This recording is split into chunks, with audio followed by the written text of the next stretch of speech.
दुनिया भर में फ्रॉड्स के अलग अलग तरीके इजाद हो रहे हैं। हम एक तरफ फ्रॉड से बचने की तरकीब ढूंढते हैं, तब तक ये क्रिएटिव लोग फ्रॉड करने का कोई नया तरीका इजाद कर लेते हैं। भारत में हो रहे फ्रॉड्स की बात करें तो अभी हाल ही में मैकेफे की एक नई रिपोर्ट से भारत में ऑनलाइन स्कैम का नया पहलू उजागर हुआ है।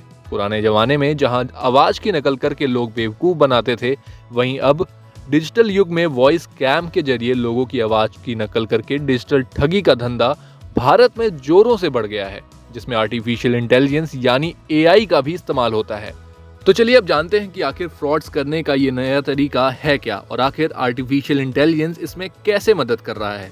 तो आपको बता दें, साइबर अपराधी एआई टेक्नोलॉजी का इस्तेमाल करते हैं। इसके लिए लोगों की आवाज के ऑनलाइन डेटा का इस्तेमाल किया जाता है। इसमें वॉइस क्लोनिंग के तरीके से स्कैमर्स लोगों की आवाज की नकल कर लेते हैं। बता दें, बायोमेट्रिक्स और उंगलियों की निशान की तरह ही लोगों की आवाज भी बिल्कुल अलग होती है।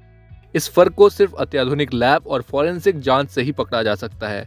इस रिपोर्ट के अनुसार लगभग 70% भारतीय असली और क्लोन की हुई आवाज के बीच में फर्क को नहीं समझ पाते हैं, जिसकी वजह से लोगों को धोखा देकर ठगने में आसानी हो जाती है। वहीं आवाज को क्लोन करने के बाद दोस्तों या परिजनों के नाम पर धोखेबाज नकली आवाज से ठगी को अंजाम देते हैं। इसके लिए क्लोन की हुई आवाज को नकली वॉइस मेल या वॉइस नोट के माध्यम से भेजा जाता है।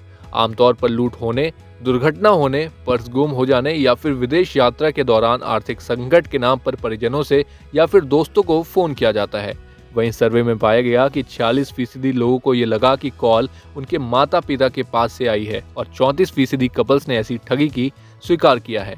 और अब तक 48% से ज्यादा लोगों को ऐसी ठगी से 50,000 रुपए से ज्यादा के नुकसान होने का दावा भी किया गया है।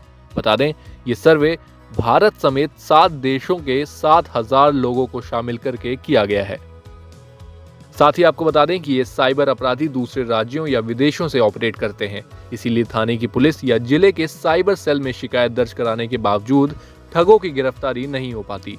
पिछले 10 सालों से ट्राई स्पैम कॉलों को नियंत्रित करने में विफल रहा है। इसीलिए वॉइस स्कैम जैसे नए जमाने के अपराधों को रोकने के लिए केंद्र को राज्यों के साथ मिलकर काम करना होगा।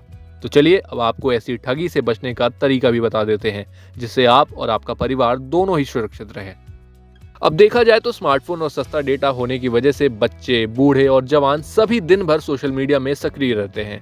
इस सर्वे के अनुसार 86% भारतीय सप्ताह में एक बार अपना डेटा ऑनलाइन शेयर करते हैं। टिकटॉक और ऐसे कई दूसरे प्लेटफॉर्म से भी ठगों को लोगों की आवाज का डेटा मिल जाता है।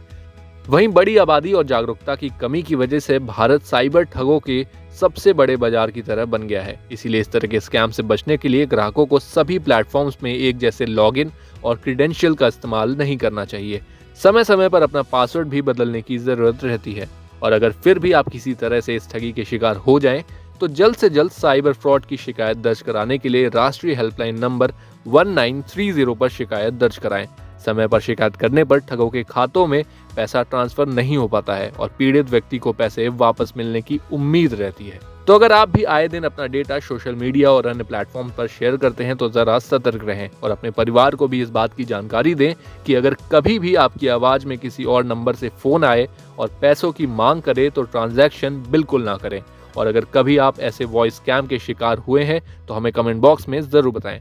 और अगर आपको ये वीडियो पसंद आई है, इसे भी लाइक, कमेंट और शेयर करना ना भूलें और देखते रहें जागरण बिजनेस।